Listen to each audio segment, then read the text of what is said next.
안녕하세요. 참 살다 보니 별의별 일이 다 있는 것 같아서 용기를 내서 이렇게 사연을 적어보게 되었습니다. 저에게는 아주 게으름뱅이에 속 터지는 남편이 있어요. 맨날 민기적거리고 할 줄 아는 거라고는 술 마시는 것밖에 없는 미련 곰탱이 남편이었죠. 모든 여자들이 다 그러듯이 저도 남편과 연애할 때는 남편이 하늘에 있는 별을 다 따다줄 것처럼 행동했어요.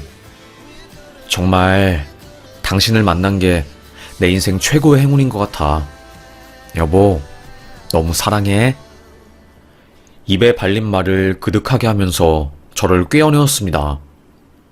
저는 남자에게 사랑받는 게 저의 자존감을 확인하는 일이었고, 그래서 더더욱 그 사람의 사랑에 목을 매단 것 같았어요. 얼굴도 그저 그렇고 항상 연애 시장에서 뒷전이었던 저는 누군가에게 사랑받는다는 사실이 신기하기도 하고 어색했으니까요. 여튼 그렇게 1년 진하게 연애하고 나서 결혼에 꼴이 나게 되었습니다. 그 사람 결혼하자마자 싹 변해버렸어요. 처음에 저한테 잘해준 것은 우리 아빠의 재력을 보고 잘해준 거였죠. 추녀인데 조금 사랑 주니까 자기한테 돈도 잘 쓰고 자기가 만날 수 있는 범위에서 제일 부자인 여자가 저였으니까 사랑하지도 않는데 저한테 사랑한다고 말하면서 저를 꼬신 거였습니다. 얼마나 어이가 없었는지 말이 안 나왔어요. 처음에 신혼여행 갔을 때 영어로 남편이 술 마시는 바에서 종업원이랑 이야기를 하고 있더라고요. 옆에 바로 신부를 냅두고 분위기 좋게 떠드는 남편을 보니까 속에서 화가 치밀어 올랐습니다. 당신 왜 나는 못 알아듣는 말로 다른 나라 여자랑 이야기해? 그건 나에 대한 예의가 아니지 않아? 그게 불만이면 당신도 영어를 배우든가. 신혼여행에서부터 삐거덕거리는 저희였어요. 신혼여행에서 돌아온 저를 본 가족들과 친구들은 은혜야, 왜 그렇게 살이 빠졌어? 신혼여행에서 무슨 일 있었어? 아니, 안색이 좋아야 할 내가 얼굴이 홀쭉해져서 어쩌면 좋아. 그러게 말이야. 결혼 전에는 그렇게 밝은 애가 신혼여행 갔다 와서 대체 뭘 한 거야? 뭘 한 거길래 그렇게 홀쭉해져서 온 거야? 저는 아무 말도 못했죠. 결혼하자마자 싸웠다고 지인들에게 말하면 그거는 또 그거대로 창피한 일이었으니까요. 그렇게 결국 저는 입을 꾹 다물고 그래, 신혼 초에는 원래 맞춰가는 과정이라서 많이들 싸운다고 하잖아. 나만 참으면 잘 되겠지. 나만 참고 그냥 다 인내하면 잘 살 수 있을 거야. 생각했습니다. 실제로 제가 남편의 많은 부분들을 인내하고 참고 이해하려고 하면서 사이는 좋아졌어요. 남편도 그래도 우리가 초반에는 많이 싸웠지만 지금은 사이가 많이 좋아졌어. 가만히 생각해보니까 내가 당신한테 무심했던 것도 있는 것 같아. 당신이랑 결혼했다고 안심해서 그런 건지 사랑도 많이 못 주고 못되게 군 부분들이 몇몇 부분 있는 것 같아. 그래, 당신이 그런 부분을 알았으면 나는 됐어. 이제부터라도 우리 사이좋게 지내자. 하루 이틀 같이 살 거 아니고 평생 같이 살 사이잖아. 안 그래? 알겠어, 여보. 나도 노력할게. 그렇게 남편과 저는 서로에 대한 오해를 풀고 사이좋게 3년 정도 지냈습니다. 그러다가 남편이 회사에서 잘리면서부터 상황은 180도 달라지게 되었죠. 당신, 나 어떡해? 대표님이 갑자기 구속됐어. 우리 회사 망할 것 같아. 에? 그게 무슨 소리야? 당신 회사 대표가 구속됐다고? 아니, 무슨 일로? 몰라. 여직원한테 범죄 저질렀나봐. 긴급 체포되어서 지난 주말 동안 유치장에 있었대. 그러다가 구속영장 내려와서 구속수사 받고 있고, 사람들 말로는 동영상 유포죄랑 다른 죄까지 해서 최소 징역 4년이라는데, 그래서 지금 회사 사람들도 벙쪄가지고 단톡 파서 서로 난리도 아니야. 대표님 없으면 회사가 안 돌아가는데 큰일 났어. 아니, 대체 이게 무슨 일이래? 그렇게 사람 좋아 보이던데 뒤에서는 더러운 짓거리하고, 회사에 딸린 식구들이 몇 명인데 그거 하나 책임지지 못하고 지 욕망 때문에 인생을 망쳐? 세상에.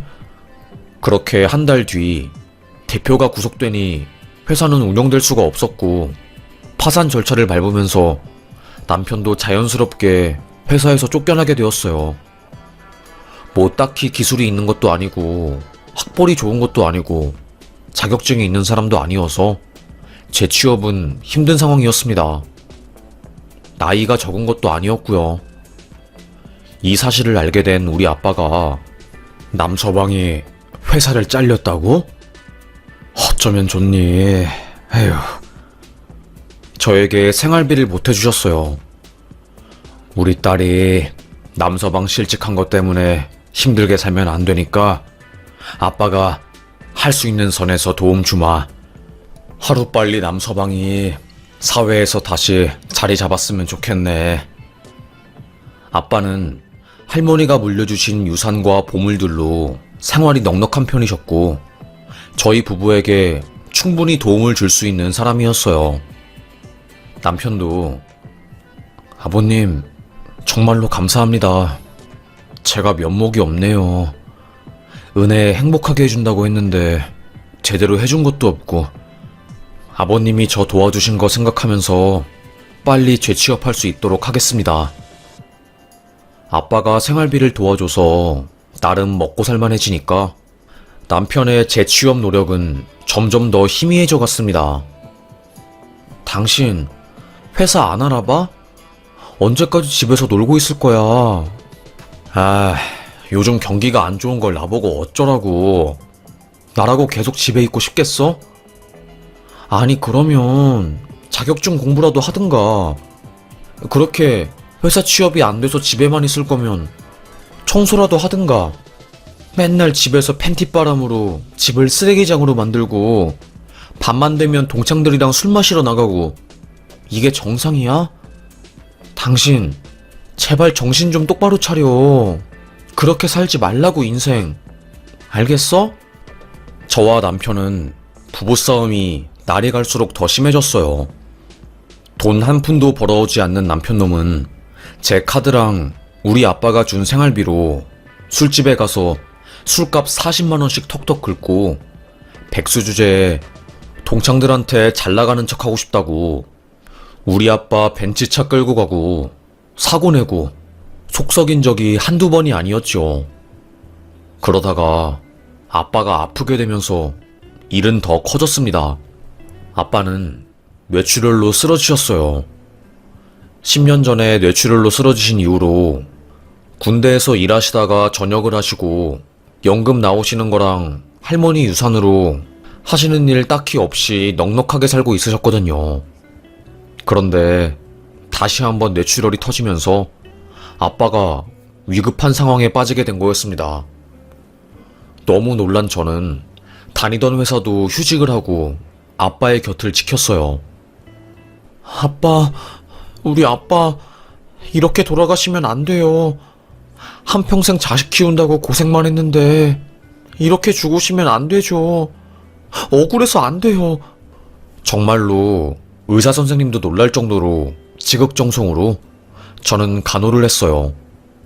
죽 같은 것도 병원에서 나오는 거를 안 먹고 제가 직접 다 유기농 재료랑 효소랑 효모, 제주도에서 공수한 걸로 몸에 최대한 좋은 유익균이랑 건강학적으로 밸런스 맞는 음식을 준비해서 아빠한테 영양 공급을 할 수 있게 준비를 했고, 조금씩 건강이 좋아지셨어요.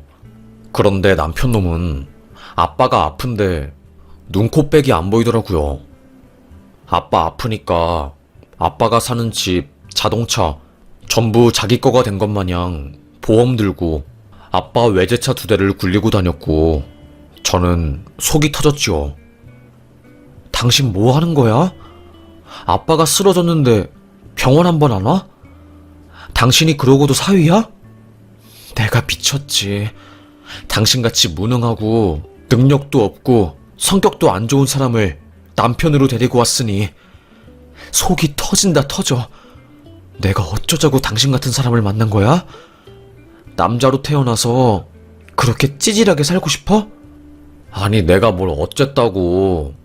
아버님이 아프셔서 차가 그냥 놀고 있으니까 내가 그거 타고 다닌 거고, 요즘 병원에 사람들 병문안 많이 가면 그것도 실례라고 해서 몸살이고 있었던 건데, 엄마가 장인어른 아프시다고 해서 사골국도 푹 끓여가지고 준비하고 있다고 했어.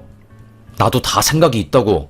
당신은 맨날 내가 뭐 하기 전에 나한테 소리를 치고 화를 내니까 내가 진짜로 짜증나서 뭘 못하겠어. 오히려 저에게 더 역정을 내는 남자였습니다. 저는 속으로 진짜 이 사람이랑 더는 못 살겠다. 내가 이혼을 하든 뭘 하든 어찌되었건 이놈이랑 떨어져서 살아야지. 아빠 몸 아픈 것만 좀 괜찮아지면 넌 나랑 끝이야. 마음을 먹었습니다. 그런데 의사도 조금씩 아빠 몸 상태가 좋아지고 있다고 했는데 어느 순간 갑자기 제가 잠깐 병원에 나갔을 때 아빠 상태가 급격하게 안 좋아진 겁니다. 보호자님, 환자 상태가 안 좋아지셔서 바로 오셔야 할 것 같아요. 수술 후유증으로 폐에 물 찼다고 했는데 그게 몸에 염증 반응을 일으킨 것 같아요. 오전에 교대 간호사분이 상태 체크하러 갔는데 호흡이 일정하지가 않아서 지켜보다가 지금 중환자실로 옮겼거든요. 의사 선생님은 상황이 너무 안 좋다고 보호자분 빨리 불러야 할 것 같다고 말씀하셔서 이렇게 연락드려요. 심장이 쿵했습니다. 바로 은행에서 저는 택시를 타고 병원을 갔고 그곳에서 호흡기를 달고 겨우 숨을 쉬는 아빠를 보고 말았어요. 아니 선생님, 어제까지만 해도 상태가 좋았는데 오늘 갑자기 왜 이렇게 된 거예요? 몇 달 뒤에는 퇴원할 가능성도 있다고 하셨잖아요. 제가 처음에 환자분 수술할 때도 말씀드렸는데 병원에서 사망하는 원인 중 가장 큰 게 폐혈증이랑 폐 관련 질환입니다. 수술하다가 대부분 합병증으로 폐 관련 질환들을 얻게 되고 그게 환자분들 상태에 큰 영향을 미치거든요. 죄송합니다. 일단은 아버님께서 오늘이 고비라서 최대한 환자분들 가족들 부르시는 게 좋을 것 같습니다. 저는 급하게 남편을 불렀습니다. 여보 어디야? 나 지금 잠깐 사람들 만나고 있어. 왜? 무슨 일이야? 남편의 수화기 넘어서 들려오는 노래방 소리. 딱 봐도 여자 끼고 노는 듯해 보였습니다. 열불이 터졌지요. 지금 어디서 또 시시덕거리면서 놀고 있는 거야? 아빠 오늘이 고비래. 오늘 돌아가실 수도 있다고. 빨리 와. 영신병원 중환자실 앞에. 당장. 지금 시간 없으니까 빨리. 그렇게 남편과 저 그리고 다른 가족들이 모여서 아빠의 곁을 지켰어요. 의사 선생님 말씀대로 아빠는 그날 밤을 넘기지 못하고 숨을 거두셨고 상태가 좋아지다가 갑자기 이렇게 된 바람에 저는 크나큰 절망감을 느끼고 너무나도 슬픈 감정에 마음을 추스르지 못하고 쓰러졌습니다. 우리 아빠 불쌍해서 어떡해? 우리 아빠 아직 제대로 인생 즐기지도 못하고 평생 자식들만 바라보다가 돌아가셨는데 나 3살 때 엄마 돌아가시고 나서 아빠 우리들 키운다고 엄청 고생만 했는데 이렇게 가버리는 게 어딨어? 세상이 어떻게 이렇게 불공평해? 이건 아니지. 이건 아니야. 하지만 떠난 사람은 돌아오지 않았습니다. 제 눈앞에 있는 현실은 장례식장 관계자들이랑 상의를 해서 발인이랑 입관, 수의, 그리고 아빠의 선산 위치를 정해야 했어요. 해야 할 것이 한두 개가 아니었습니다. 아빠가 돌아가신 것만으로도 정신이 없는데 그 와중에 아빠 묘자리도 알아봐야 했고 수위부터 시작해서 모든 게 너무 정신이 없었습니다. 그나마 아빠가 근무했던 군대에서 지원이 와서 다른 분들이 장례를 도와주시고 화환을 빠방하게 보내주셔서 아빠가 가시는 길이 외롭지 않으셨지요. 딸인 제가 장례식장을 지키고 물밀듯이 들어오는 조문객들을 맞이하느라 정신이 없었어요. 저는 남편에게 당신이 장인어른 묘자리 좀 알아봐. 최대한 양지 바른 곳으로. 햇빛 잘 들어오고 따뜻하고 관리 잘 될 수 있는 곳으로 찾아봐. 그렇게 남편은 빈소를 비우고 시모와 함께 아빠 묘자리를 알아보러 다녔어요. 그런데 이 사람이 밖에서 무슨 묘자리를 만들어 오는 것인지 발이 나기 전까지 계속 안 들어오는 겁니다. 아주 속이 터질 지경이었어요. 사람들이 신랑은 어디 갔고 자기 혼자서 빈소를 지키는 거야? 여자 혼자서 빈소 지키면 얼마나 힘든데 계속 혼자 있었던 거야? 아니에요. 남편은 잠깐 아버님 선산 알아보러 갔어요. 저에게 남편 어딨냐고 물어보는 조문객들에게 일일이 남편의 행방에 대해서 설명하느라 그것도 참 곤욕이었어요. 전화도 안 받고 슬슬 열이 오를 때 남편과 시모가 장례식장에 도착하게 되었습니다. 아니, 당신 어떻게 된 거야? 전화도 안 받고. 지금 서류 사인할 거랑 이것저것 해서 얼마나 바빴는데. 나 혼자 어떻게 빈소를 지키라고 이렇게 오랫동안 자리를 비운 거야.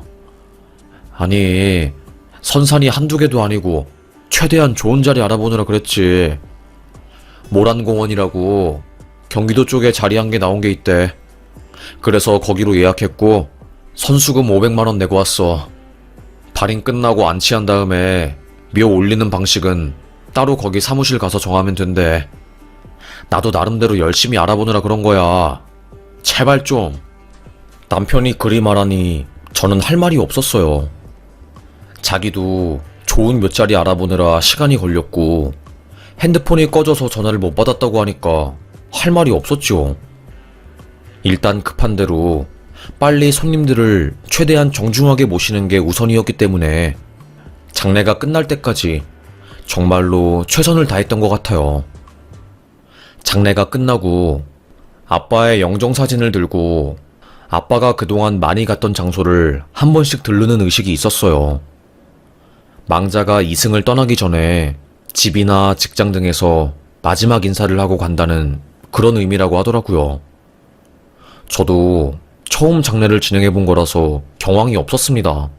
아빠가 평소에 자주 가던 집 뒤에 있는 작은 언덕에 아빠 영정사진을 가지고 가서 마지막 인사를 했고 제일 마지막으로 아빠의 집에 들르게 되었어요. 그런데 우리 아빠는 군인 출신이라서 정리정돈을 매우 깔끔하게 하고 집안이 어지럽혀 있는 꼴을 못 보거든요. 아빠 영정사진을 들고 아빠의 집에 간 순간 깜짝 놀랐습니다. 집이 소위 개판이었어요. 도둑든 집인가 싶을 정도로 장롱 안에 있는 물건들이 다 튀어나오고 억지로 정리하느라 옷가지들도 다 망가진 것을 알 수 있었죠. 물론 남이 보기에는 깨끗하게 잘 정돈된 집처럼 보일 수 있지만 군인 출신의 각을 제일 중요하게 여기시는 아빠의 관점에서 보았을 때는 아빠의 집은 아빠의 손길이 아닌 다른 누군가가 건든 흔적이 역력했습니다. 어찌되었건 저는 아빠의 영정사진을 들고 집에서 마지막 인사를 한 뒤 남편이 마련한 묘자리에 가서 아빠를 안치했어요. 그런데 막상 묘자리에 가보니 햇빛 좋은 양지 바른 곳은커녕 아빠가 안치될 곳 위에 버드나무가 있어서 땅에 보라색깔 열매가 가득 떨어지고 햇빛도 안 드는 곳이라 인기가 없고 아무도 원치 않는 그런 곳이었던 겁니다. 저는 화가 나서 당신 며칠 동안 연락도 안 되고 빈소 비워놓고서는 바쁜 척 하더니 결국 이딴 곳 알아본 거야? 장난해? 나랑 싸우자는 거지? 아니, 왜 그래? 이게 최선이었다고. 진짜라고. 우리 집에서 멀지 않은 곳에 갑자기 안치될 곳 알아보는 게 얼마나 힘든데. 이거 가지고 난리치는 거야, 대체 왜? 나도 노력할 만큼 하고 있다고. 저는 어이가 없었습니다.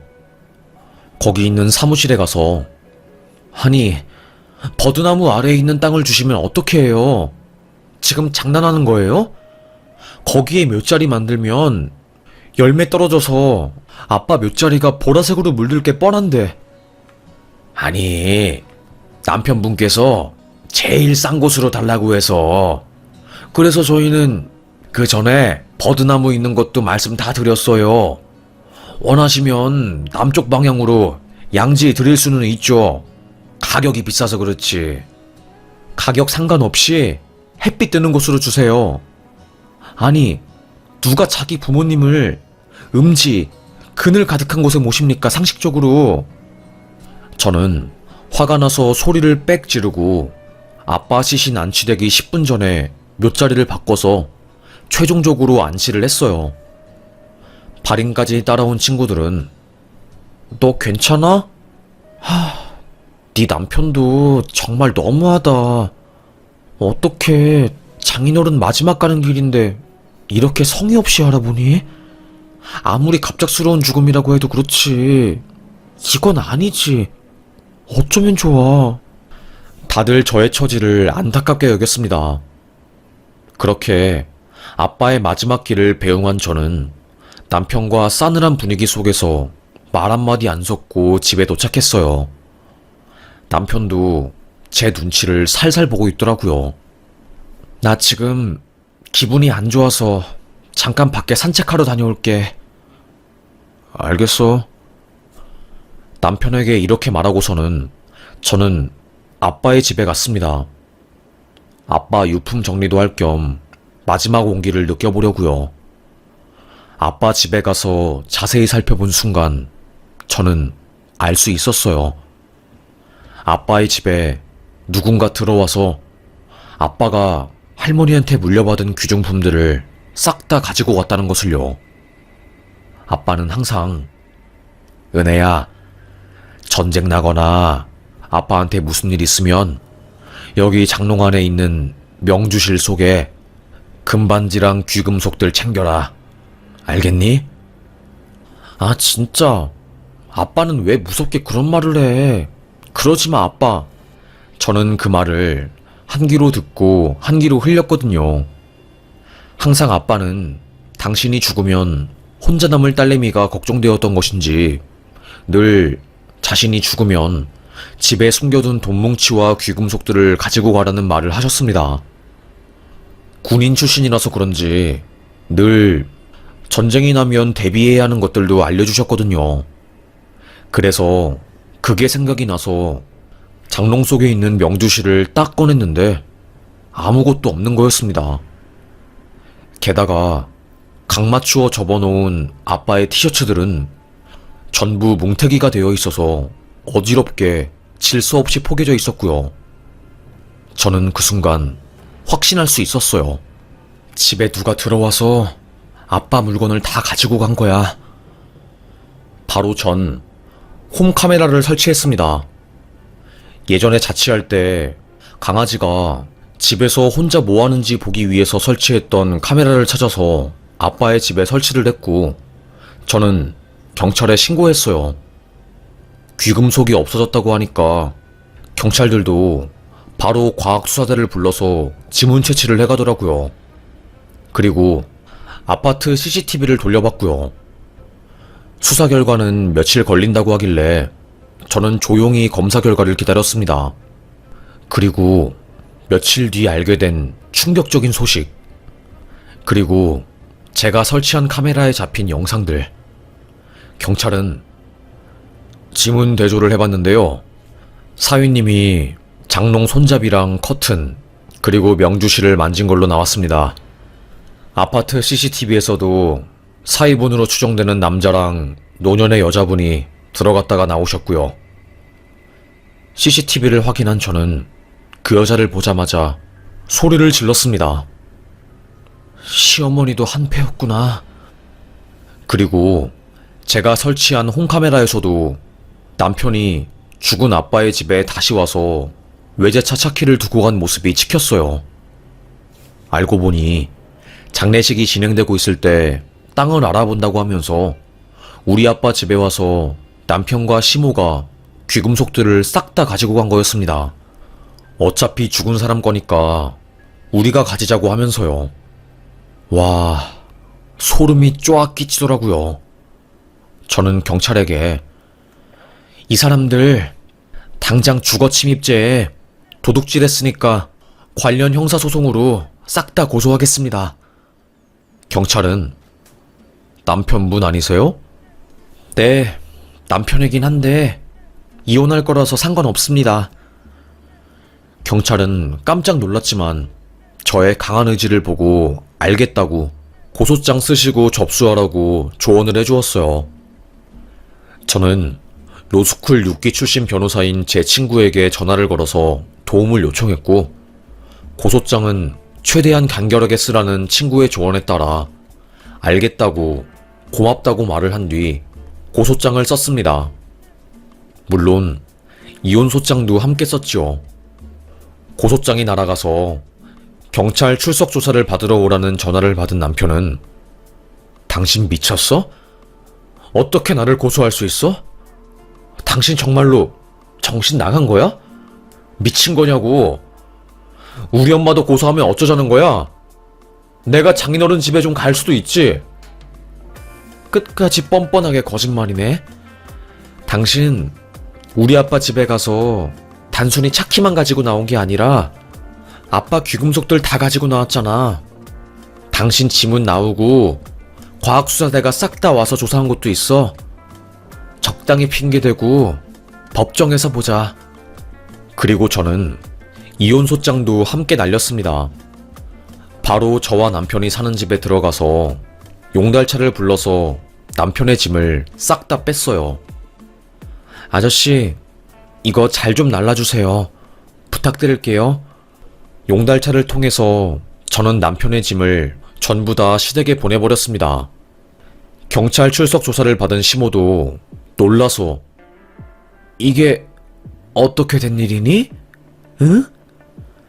어머니, 몰라서 물으세요? 기생충처럼 우리 아빠 등에 쪽 달라붙어가지고 죽은 사람한테 끝까지 뜯어먹을 거 있나 없나 살피다가 결국에 이렇게 되신 거예요. 아시겠죠? 법적으로 해결할 거고 앞으로 저 아드님이랑 이혼할 거니까 그렇게 하세요. 아이고, 내가 미친다 미쳐. 며느리 한 명 잘못 들여가지고 죄도 없는데 경찰에 불려가게 생겼네. 아이고, 독한 년. 독하디 독한 년. 어떻게 이렇게 독할 수가 있어? 독한 년. 어머님은 부글부글 화를 내면서 저에게 소리를 질렀습니다. 독한 년이라고요? 지금 저한테 욕하신 거예요? 그리고 증거가 다 있으니까 경찰도 어머님을 소환해서 조사를 하는 거예요.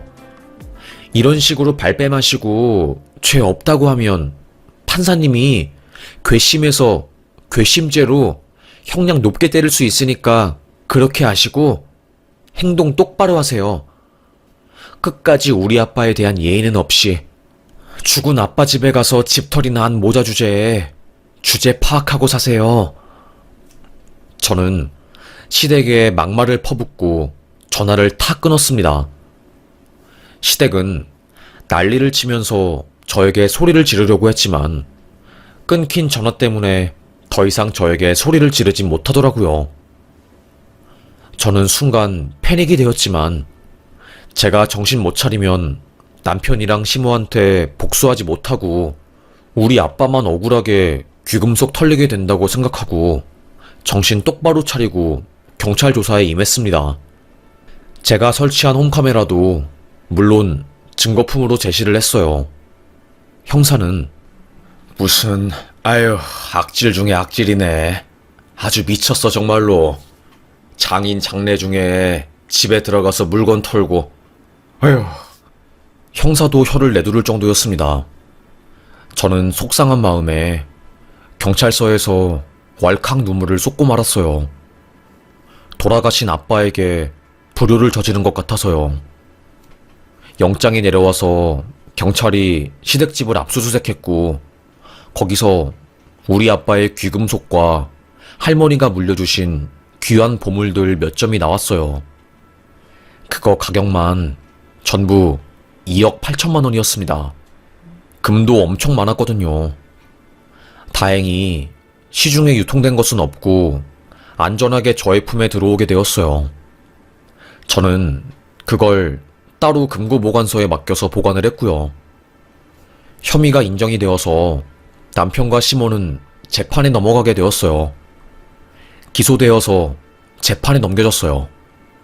판사님은 주거 침입죄, 절도, 그리고 야간이라는 특수성이 결합되어 실체적 경합으로 두 죄를 합쳐서 처벌하겠습니다. 계획적으로 진행되고 증거가 나와서 반성은커녕 오히려 발뺌하고 인정하지 않는 점을 참작하여 실형을 선고합니다. 남편이랑 시모도 깜짝 놀랐어요. 아니, 집행유예가 아니라고요? 변호사님, 이거는 집행유예가 가능하다고 했잖아요. 재판장에서 소리 지르고 난리도 아니었지요. 법정 경호원들이 와서 남편을 말리고 바로 판결이 결정되자마자 둘은 법정 구속이 되었습니다. 나중에 검사한테 들어보니까 야간이라는 특수 상황도 있고 그냥 절도가 아니라서 특수절도에다가 반성하지 않고 합의도 하지 않는 점이 참작이 되어서 초범이라도 실형이 내려진 것 같다고 하더라고요. 솔직히 저도 워낙에 대한민국 법이 물법이다 보니까 구속은 바라지도 않았는데 집행유예 없는 실형이 내려지니까 너무 기쁘더라고요. 와, 진짜 이 세상에 그래도 아직 정의는 있구나. 세상에 너무너무 기쁘다. 어떻게 이럴 수가 있지? 저는 한박 웃음을 지었어요. 결국 저는 이혼까지 성공하게 되었고 민사소송으로 저의 정신적 피해 보상과 망가진 아빠의 차와 집 물건들에 대한 손해배상 상정도 함께 진행하게 되었습니다. 안 그래도 돈 없어서 빌빌거리는 시댁과 남편이었는데 저의 소송으로 인해서 살림살이가 더 어려워지게 된 것이었죠. 얼마나 꽃인지 몰라요. 감옥 가서 더워 죽겠는 여름에 에어컨도 없이 다른 재소자들과 같은 방을 쓰면서 하루하루 후회와 울음 섞인 밥을 먹을 생각을 하니까 기분이 날아갈 것 같았습니다.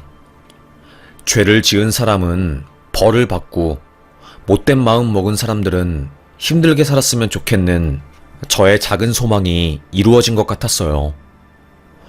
소송이 어느 정도 마무리된 후에 저는 아빠의 빈소에 다시 찾아가서 잔디랑 조화들을 관리하였고 아빠에게 아빠 미안해요. 사이 잘못 둬서 아빠 가시는 길까지 힘들게 하고 앞으로는 딸이 더 잘할게요. 하늘에 가서도 편하게 있으셔요. 저는 이제 남자한테 사랑받으면서 자존감 채우는 것보다 제 자신을 사랑해주면서 살려고요. 남자 한 명 잘못 만나서 아빠는 물론 주변 사람들까지 힘들게 한 것 같아서 미안한 마음이에요. 이제 딸내미 성숙해지고 철들었으니까 이혼하고 나서 더 잘 살 거예요. 나 믿죠, 아빠? 그날 밤 아빠는 저의 꿈에 나와서 한박 웃음을 지으면서 우리 딸 잘했다고 칭찬을 해주었어요. 아빠도 속으로는 아신 모양이에요. 남서방이 그리 좋은 사람이 아니란 것을요. 그저 딸내미가 좋다고 하니까 생활비 지원도 해줬는데 결국에 이런 일이 벌어지니 하늘에서 꽤나 속이 상하셨나봐요.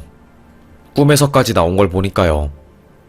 에휴, 어쨌든 저는 그놈과 이혼하고 지금은 형사소송 끝나고 민사소송 진행 중이랍니다.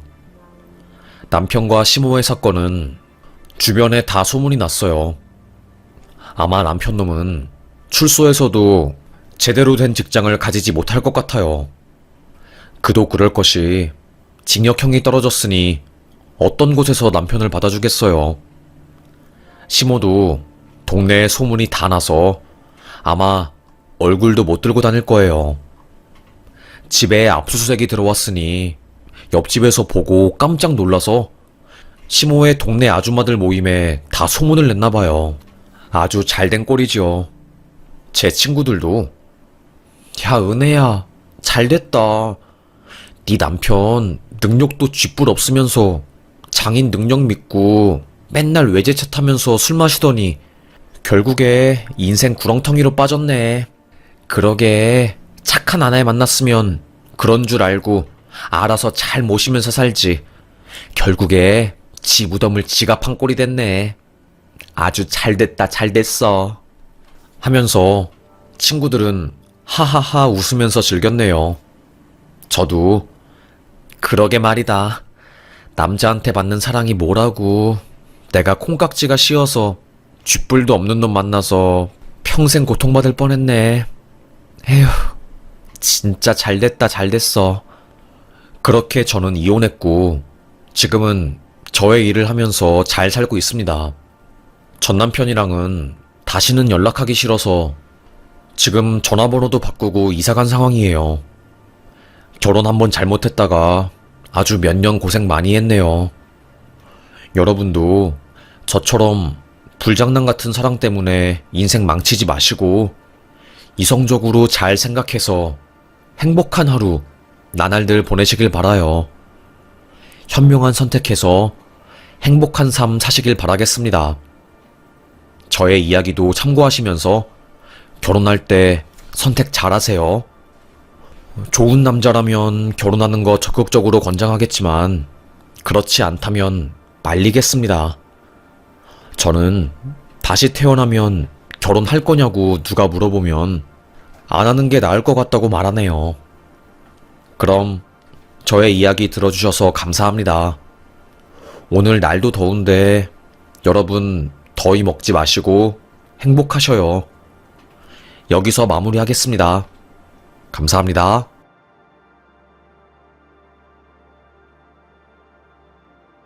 안녕하세요. 세상에 저랑 비슷한 일을 겪은 분이 또 있을까 싶어서 이렇게 사연을 보내게 되었습니다. 평소에는 보기만 하던 채널인데 이렇게 사연을 보내려고 하니까 참 마음이 싱숭생숭하네요. 저는 해외에서 일하는 사람입니다.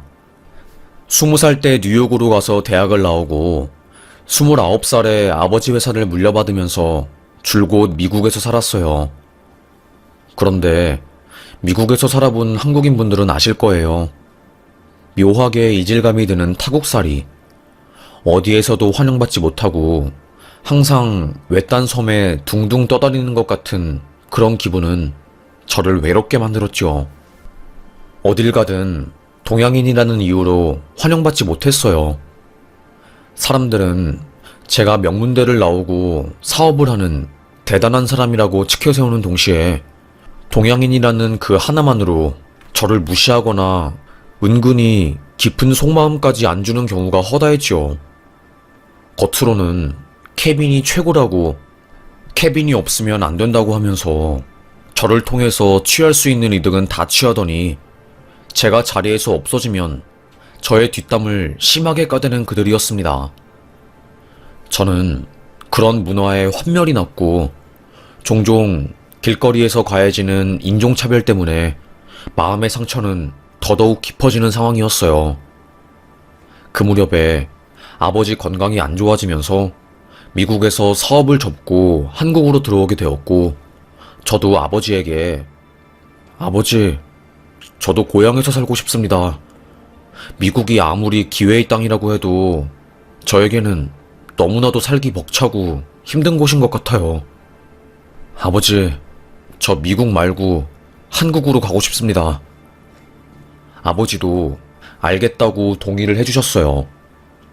미국에서는 제가 작디 작은 동양인에다가 보잘것없는 사람인 줄 알았는데 한국을 와보니까 그게 아니었던 겁니다. 한국에 가니까 사람들은 저를 신기하고 대단한 사람으로 봐주기 시작했어요.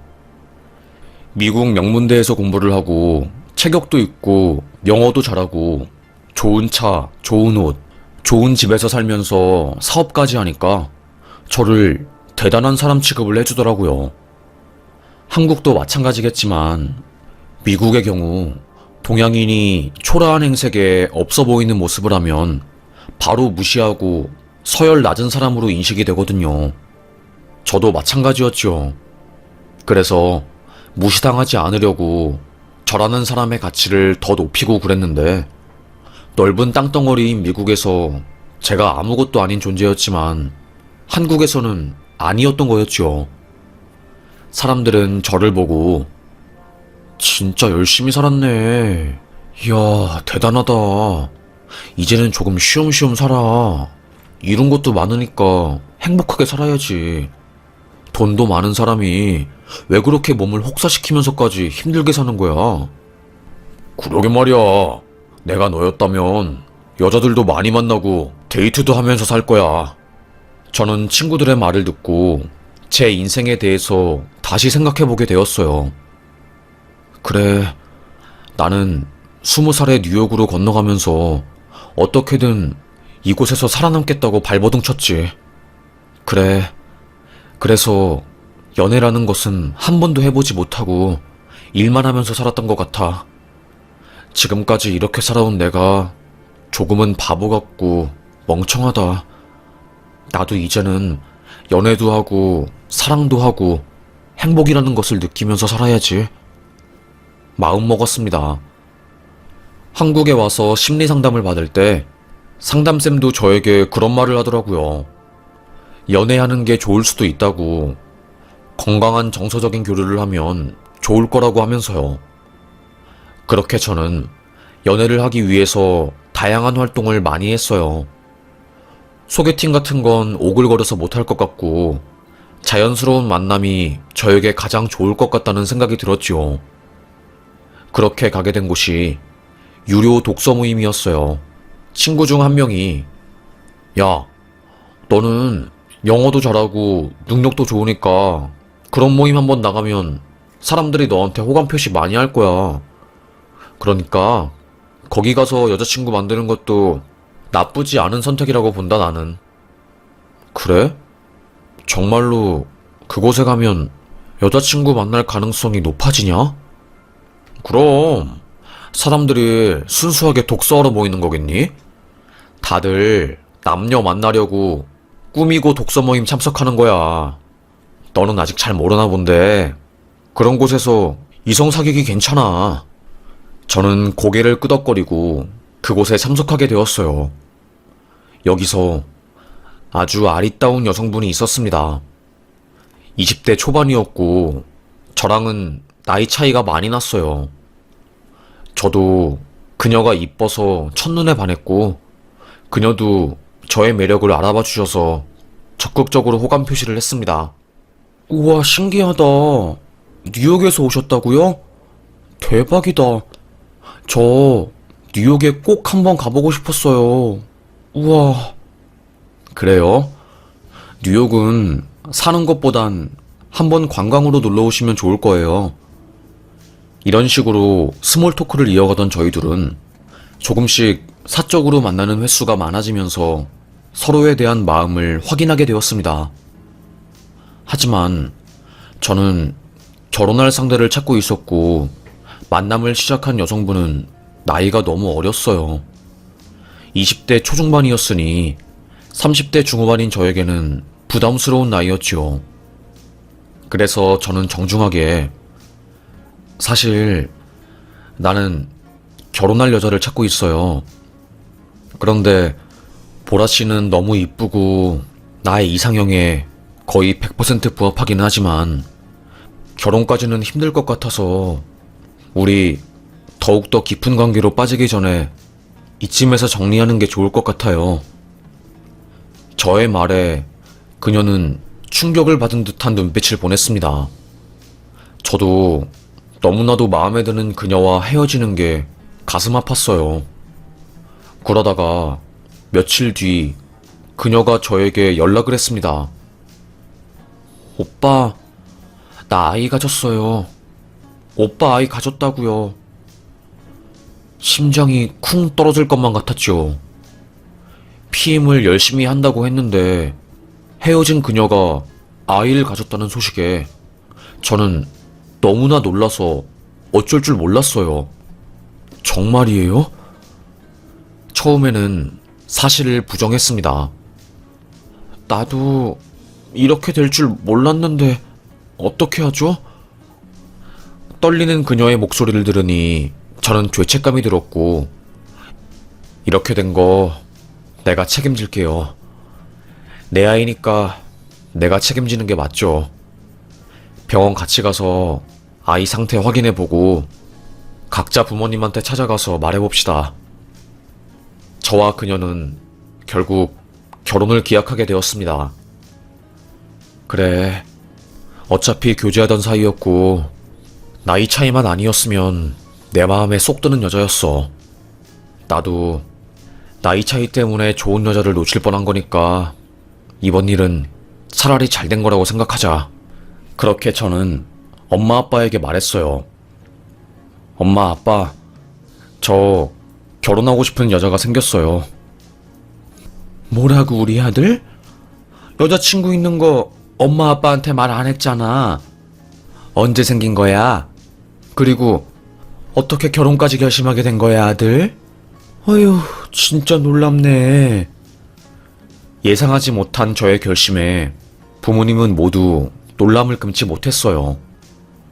그도 그럴 것이 맨날 조용하게 한국 생활하고 있는 줄 알았는데 독서 모임에 와인 모임까지 다양한 모임 활동에서 여자를 만나려고 다방면으로 노력한 저를 보고 의외라고 생각하신 거였죠. 여자친구도 부모님에게 말씀드렸고 다행히 여자친구 부모님은 큰 반대가 없다고 하셨더라고요. 아무래도 제가 나이가 있긴 하지만 모아둔 돈도 있고 학벌도 괜찮고 외적인 모습도 선한 인상을 가지고 있어서 안심을 한 모양이더라고요. 제 입장에서는 잘 됐죠. 그렇게 여자친구는 제 여자가 되었습니다. 다만 우리 부모님은 혼인신고는 아이 낳고 나서 하는 게 좋을 것 같다. 결혼식도 아이 낳은 뒤에 올리는 걸로 하자. 라고 하셨어요. 저는 아이 낳기 전에 혼인신고부터 시작해서 시까지 올리고 싶었는데 부모님이 이것만은 본인들 의견대로 하고 싶다고 하셔서 저도 어쩔 수 없었죠. 알겠다고 한 뒤 저는 고집을 꺾었습니다. 그래도 제 이상형이었던 그녀가 저의 아이를 가지고 아내가 된다는 사실에 저는 기뻤어요. 친구들도 야, 우리는 네가 일만 하고 맨날 사업하느라 우리 모임에도 안 나와서 평생 노총각으로 살 줄 알았는데 아니네. 네가 승리자다. 어디서 그렇게 이쁘고 어린 여자를 만나서 참 대단하다. 다들 부러워했습니다. 친구들이 부러워하니까 괜히 어깨도 으쓱하고 뿌듯하기도 하고 기분이 좋더라고요. 그러게, 나도 내 인생이 이렇게 될지 몰랐다. 여자친구 만들려고만 했지 아내를 만들려는 생각은 안 했어서 나도 이 상황이 신기하네. 비록 뭐 혼전임신이긴 해도 내 아이니까 기분 좋고 기대된다. 아빠가 된다고 생각하니까 어깨도 무겁고 그러네. 너는 책임감도 있어서 애한테 잘해줄 것 같다, 진짜로. 걱정하지 마라. 우리가 보기에는 네가 진짜 괜찮은 남자야. 남자가 인정하는 좋은 남자다. 네 아내는 너 진짜 잘 잡은 거야. 꽉 잡으라고 해. 그렇게 말해줘서 고마워. 좋은 남편이 될 수 있도록 다방면으로 노력 많이 해야지. 친구들은 저의 결혼을 축하해줬어요. 저도 어린 아내가 제대로 사회생활 하기 전에 저라는 나이 많은 아저씨를 만나서 바로 아이를 가져 임신으로 인해서 힘들게 한 것에 대한 죄책감과 미안함이 있어서 카드도 주고 이런저런 활동 자유롭게 할 수 있도록 도움을 줬습니다.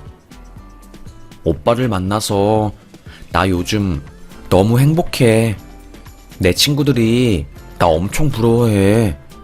어디서 그렇게 멋있고 잘난 남자를 만난 거냐고. 너무 신기하고 부럽다고. 나도 으쓱한다니까. 그리고 오빠가 나한테 맛있는 거 사 먹으라고 카드 줘서 나 요즘 친구들 사이에서 인기 짱이잖아. 그래?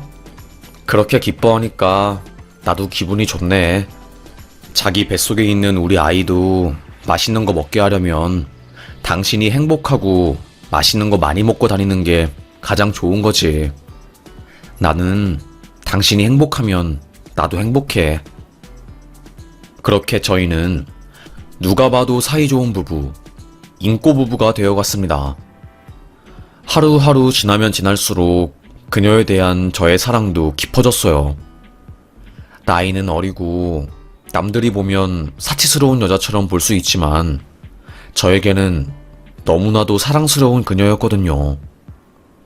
그런데 그렇게 행복한 나날들이 펼쳐질 줄 알았던 저에게 큰일이 벌어지고야 말았습니다. 아내는 시간이 흘러서 만삭이 되었어요.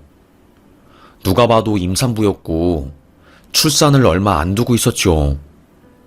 저는 우리 아버지 친구가 산부인과 원장으로 계시는 병원에서 아내가 출산하기를 바라는 마음이었는데 아내는 자기가 처음에 임신 판정 받은 병원에서 아이를 낳고 싶다고 고집을 하더라고요. 그 병원은 작은 동네 병원이라서 저는 그래도 큰 병원에서 아이 낳는 게 낫지 않겠어? 싫어. 큰 병원은 인턴까지 와서 내가 아이 낳는 거 보잖아. 나는 그런 게 너무 불편하더라고. 알겠어. 당신이 편하게 아이 낳을 수 있는 곳에서 출산하는 게 제일 좋긴 하지. 그런데 아내가 출산 예정일보다 거의 3주 정도 일찍 아이를 낳게 된 겁니다. 저는 아내가 출산을 할 때 다행히 한국에 있긴 했지만 그 다음날 5박 7일로 뉴욕에 갔어야 했어요. 아버지가 뉴욕에서 사업할 때 서류 정리를 다 못하신 게 있어서 제가 직접 가서 변호사랑 세무사를 만나서 뉴욕에서 처리 못한 것들을 처리하고 오기로 했었거든요. 저는 아이를 낳고 힘들어하는 아내의 곁을 거의 일주일 동안 떠나 있어야 했습니다. 떠나기 전에 저는 미안한 마음에 아내의 출산을 도와준 산부인과 의사와 간호사들, 그리고 조리원 선생님들에게 제가 자리를 비워서 죄송합니다. 아내 좀 잘 부탁드려요. 미국 갔다 와서 다시 인사드릴게요. 하면서 소정의 선물을 돌렸거든요. 의사 선생님은 제가 산부인과 의사하면서 남편이 자리 비운다고 아내 잘 부탁한다면서 선물 돌린 건 처음 보네요. 정말 좋은 남편분이세요. 뉴욕 갔다 오시는 동안 아내 걱정은 하지 마시고 잘 갔다 오셔요. 아내분이 부럽네요. 아이고, 아닙니다. 아픈 아내 곁을 계속 지켜야 하는데 그러지 못해서 미안할 뿐이죠, 제가. 저는 초조한 마음으로 뉴욕으로 출장을 갔다 왔어요. 미국에 가 있는 동안에도 마음은 한국에 있었지요. 미국에서 산후조리하는 여자한테 좋은 오일이랑 도움될 만한 약들을 잔뜩 사서 한국에 도착했습니다. 그리고는 아내가 입원해 있는 그 병원에 다시 갔어요. 그때 아내는 오빠, 너무 보고 싶었어. 우리 지연이도 오빠가 보고 싶었나 봐. 앙앙 울고 난리도 아니었어. 그랬어? 아이고, 미국에서 당신 생각하느라 일 처리하는데 집중도 안 되고 난리도 아니었어. 당신, 내가 너무너무 사랑하는 거 알지? 당신 몸에 좋으라고 오일이랑 튼살에 도움될 만한 것들 좀 사왔어. 고마워, 오빠. 사이좋게 애정을 표현하고 있던 그때 아내가 수유를 할 시간이 왔고 전 잠깐 병원 복도로 빠졌어요. 그때 의사가 저를 부르더라고요. 뉴욕 잘 갔다 오셨어요? 네네. 덕분에 마음 놓고 잘 갔다 왔습니다. 의사 선생님은 저를 보고 깊은 한숨을 쉬었어요. 저는 의문스러운 마음이 들었죠. 무슨 문제라도 있을까요? 사실 남편분께서 뉴욕 가셨을 때 저희 병원이 한바탕 뒤집어졌어요. 아내분 때문에. 네? 아니, 갑자기요? 왜요? 무슨 일이라도 있었나요? 아내분 전 남자친구로 추정되시는 분이 와서 장난 아니었어요. 부잣집 나이 많은 남자 만나서 나 버린 거냐고, 네가 낳은 아이가 그 남자 아이라고 확신하냐고, 그 애 내 아이 아니냐고, 너랑 나랑 마지막으로 했던 이후에 네가 임신한 거 아니냐고 하면서 경찰 부르겠다고 소리쳐서 병원에 있는 애기들 다 깨고 입원해 있는 산모분들이 무슨 일이냐고 묻고 아내분이 결국 아픈 몸 이끌고 나가서 그분을 진정시키긴 했는데 그래도 장난 아니었어요. 이 이야기를 말해드려야 하나 말아야 하나 했는데 말해야지 제 마음이 편할 것 같아서요. 의사의 말을 듣고 저는 진짜 깜짝 놀랐어요. 알고 보니까 아내는 저랑 만나면서 전남친과 헤어지지 않고 관계를 유지하고 있었고 제가 헤어지자고 하자마자 저를 놓치면 안 될 것 같다는 생각이 들어서 아이를 가졌다고 말하고 저를 꽉 붙잡은 거였어요. 저는 순박하게 아무것도 모르고 아무런 의심도 하지 않고 그녀가 아이를 가졌다는 소식에 그저 책임질 생각뿐이었죠. 저는 일단 참았습니다. 그리고 아내가 병원에서 퇴원을 하고 집에 왔을 때 제가 말했어요. 나 뉴욕 갔을 때 당신에게 전남친 찾아온 거 들었어. 관련 내용도 다 들었고. 뭐? 누가 그래? 병원 사람들이 당신한테 말해줬어? 누가? 그게 중요한 게 아니라 당신이 낳은 우리 아이, 내 아이 맞아? 친자 검사 결과 받아야지 나는 안심이 될 것 같아. 솔직히 말할게. 나는 미국에서 살다 와서 그런지 당신 전남친이나 과거 연애에 대해서 크게 신경 쓰거나 그러지 않아. 그런데 문제는 아이야. 아이 친부가 누군지는 확실히 밝혀야지 나도 그렇고 당신도 그렇고 앞으로 결혼 생활할 때 문제가 없을 것 같아서 나는 그것만 확인하고 싶어. 아내는 나 못 믿는 거야? 이건 아니잖아. 억울해하면서 소리를 질렀어요. 굳이 친자검사 결과까지 받아야지 속이 시원하겠냐고. 누가 뭐라고 해도 이 아이는 당신 아이라고 했지만 저는 깨름칙했습니다. 결국 제가 장인 장모와 우리 부모님한테 이 상황을 말한다고 하니까 결국 알겠다고 친자검사 결과 받아오겠다고 하더라고요. 저도 속으로는 씁쓸했지요. 행복한 결혼 생활이 시작될 줄 알았는데 갑자기 이런 상황이 생기니까 앞이 캄캄하고 막막했습니다. 우울하기도 했고요. 그렇게 3주 뒤 아내가 이거면 됐어? 저번에 면봉에다가 당신 유전자 채취한 거랑 내 유전자 해서 검사한 거야. 확인 결과 일치로 나왔고 이거면 됐냐고. 하면서 저에게 우편봉투를 팍 던지는데 확인을 해보니까 제 아이가 맞더라고요. 저는 알겠어. 내가 당신 속상하게 한 건 다 미안해. 일부러 그런 건 아니야. 앞으로 우리 딸 그리고 당신 바라보면서 살 거니까 이거는 내가 약속할게. 그렇게 저는 아내의 과거를 다 덮고 아이와 아내를 위해서 살았어요. 부모님들과 장인 장모는 이런 소동이 있었는지 모르는 상황이었고요. 괜히 부모님까지 이 상황을 알면 더 복잡해지고 소란스러워질 것 같아서 비밀로 했습니다. 그렇게 저는 괜히 의심한 아내에게 미안해서라도 더더욱 열심히 일을 하고 돈 벌어오는 것에 치중을 했어요. 그러다가 아이가 밥도 잘 못 먹고 이상한 부분이 있어서 병원에 검사를 받으러 갔는데 심장 중격 결손, 그러니까 심장 잡음이라고 구멍이 난 거를 발견했어요.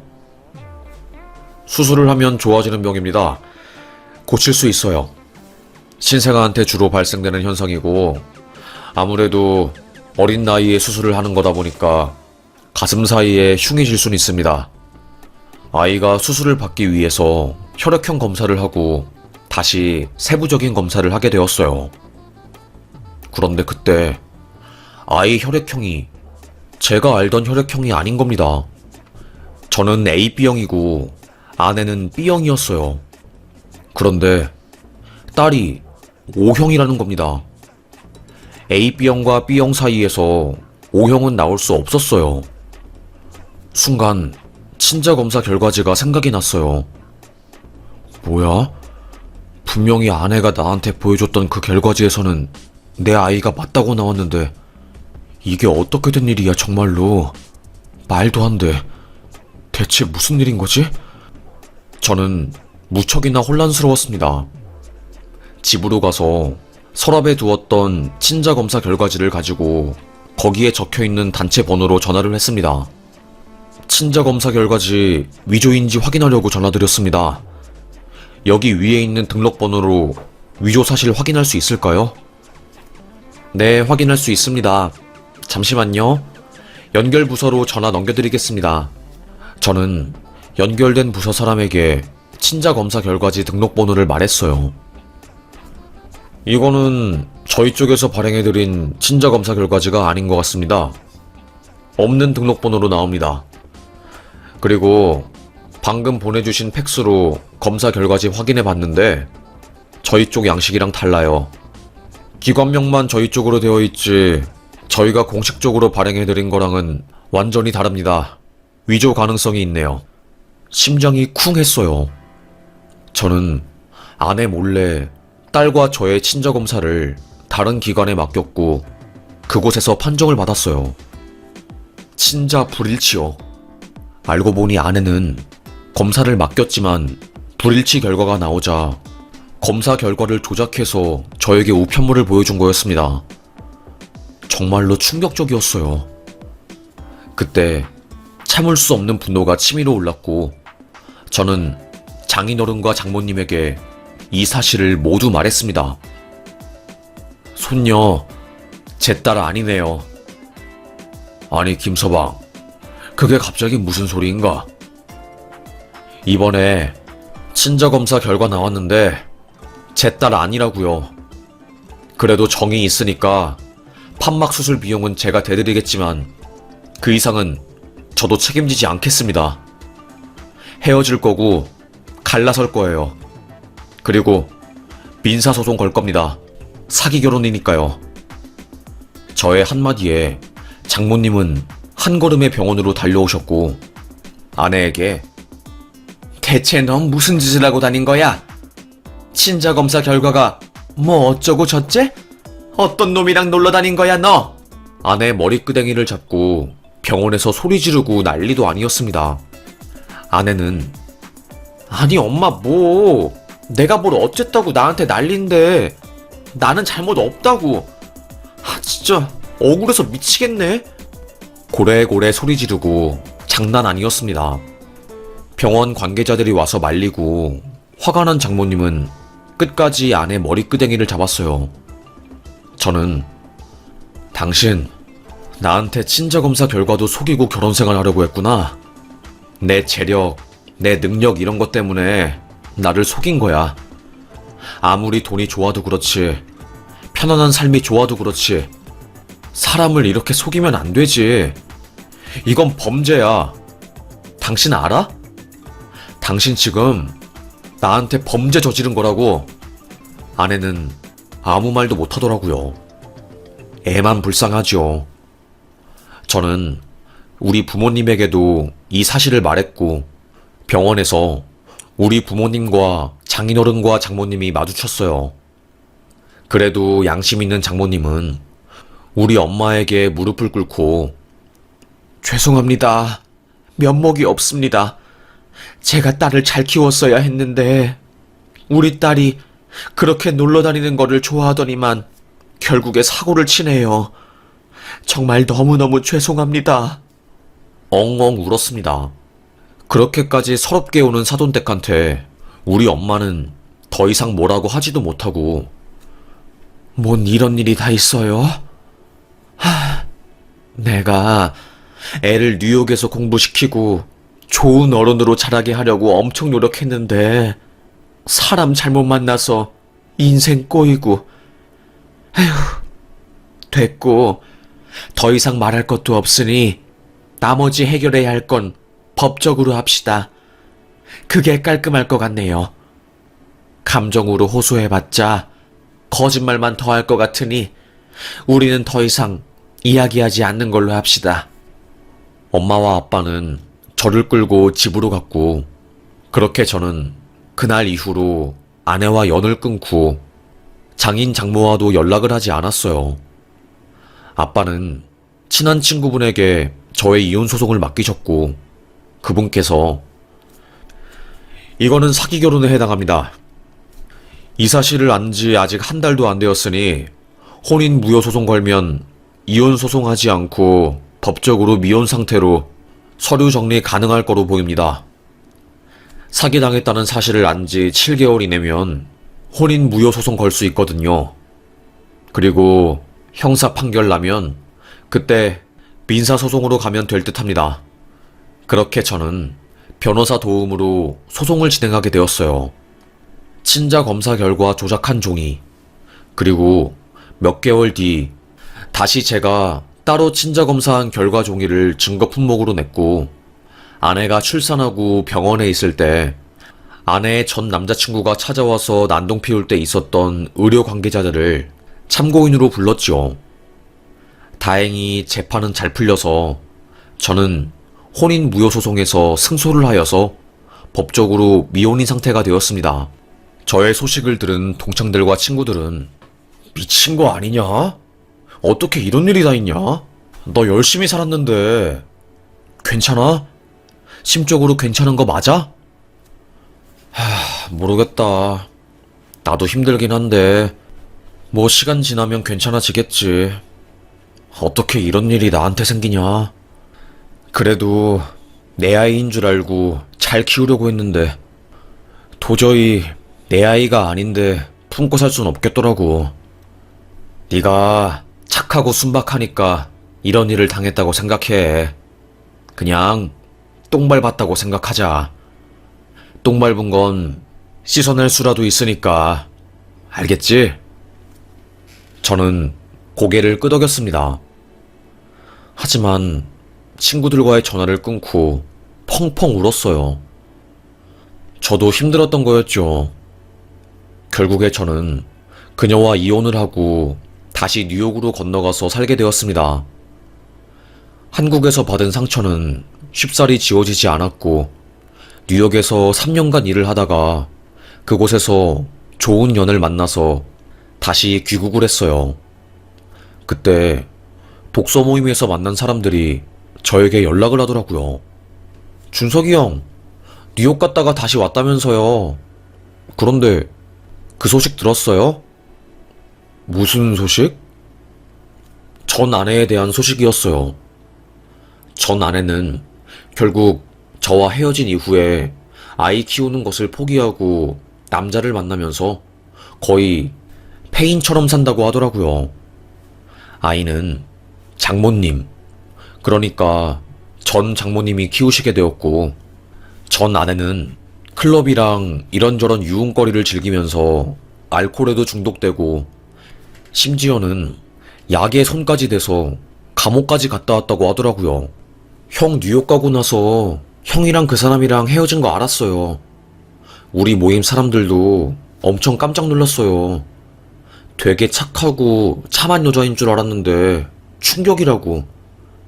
그러다가 우리 모임 안에서 마약 수사대 형사가 한 명 있는데 그 형이 말해주더라고요. 자기 경찰서에 그 여자 왔다고 하면서요. 에휴, 형, 헤어지길 잘했어요. 충격이었어요. 아무래도 전 아내가 그런 일에 휘말렸다고 이야기를 들으니 찝찝하긴 했죠. 저는 그래서 그들에게 말했습니다.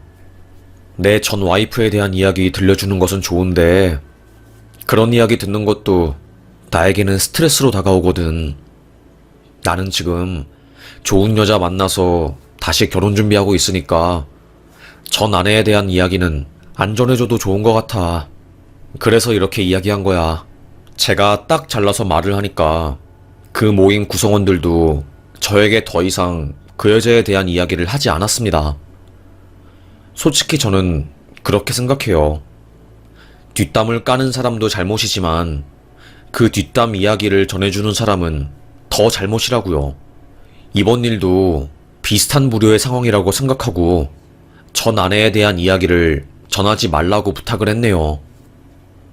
다행히 모임 사람들이 나쁜 사람들은 아니어서 더 이상 저에게 그 사건에 대한 이야기는 꺼내지 않고 지금까지 연을 이어오고 있습니다. 저는 아픈 상처를 극복하고 지금은 재혼? 초혼이라고 해야 할까요? 여튼 다시 결혼을 준비하고 있고 두 번 다시 결혼 생활을 실패하지 않기 위해서 최선을 다하고 있습니다. 나름대로 부단하게 노력을 하는 상황인데 사람 인생이라는 게 노력한 것만큼 흘러가지 않더라고요. 노력은 노력대로 하되 나머지 결과에 대해서는 하늘에 맡겨야 하는 것 같습니다. 그래도 마음을 비우니까 삶이 편안해지는 거는 맞는 것 같아요. 이제는 하루하루 사는 게 편해요. 예전에는 전쟁 같았는데 그런 느낌은 들지 않으니까 좋네요. 여러분도 삶이 힘들고 포기하고 싶을 때가 많을 거라고 느껴요. 저 같은 사람도 사니까 여러분도 어떻게든 살아 있어요. 그러면 좋은 일이 생기더라고요. 그리고 모든 남녀 관계에서 급하다고 좋은 건 하나도 없는 것 같습니다. 오히려 조급하고 뭔가 빨리빨리 하려고 하는 사람들 보면 사기꾼들이 많더라고요. 저도 한국에 와서 사람 보는 눈이 없는 채로 이성을 만나다가 이런 일을 겪게 되었고 지금 힘든 마음을 잘 추스르고 어느 정도 극복을 하게 되었네요. 내 아이인 줄 알았는데 내 아이가 아니라는 소식을 들었을 때 그때의 충격은 감히 상상도 못하지요. 그래도 아픈 만큼 성장한다는 말이 있잖아요. 신은 딱 내가 견딜 수 있는 만큼의 시련을 주신다고요. 저는 그만큼 저의 그릇을 넓히는 과정이었다고 생각을 하고 오늘도 하루하루 살아보려고요.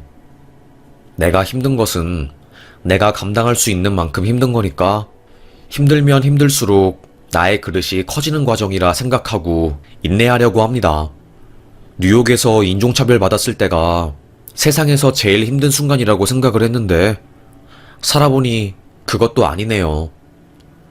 언제 어디서 힘든 일이 벌어질지 모르니 지금 당장 잘 나간다고 오만하고 자만하지 않고 항상 겸손하게 살아가려고 노력해보렵니다. 저의 노력은 누군가가 알아주겠죠.